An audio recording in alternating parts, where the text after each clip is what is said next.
I feel that public speaking helps people in our society through learning to communicate, and being able to communicate yourself in an articulate manner is incredibly important for A, learning about other people, and B, getting your point across in a way that is understandable. For me, I'd like to study linguistics at university, and that is a very key part of the course, and understanding a different people through learning their language.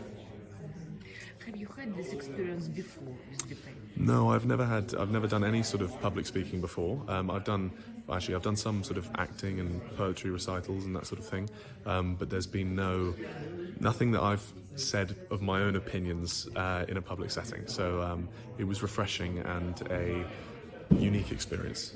Yeah. What is most challenging for you, most difficult, more unusual? I'd say in this context, it was the time. We were given very little time to prepare a speech and very little time to actually give the speech.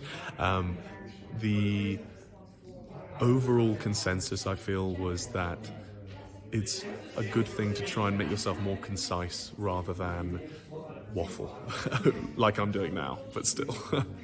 How this experience can help you in future? What do you think? In which situations? Or... So I think that public speaking is very important through all areas of society. Whether it be business or politics, anything like that. I think is very important to be able to articulate yourself.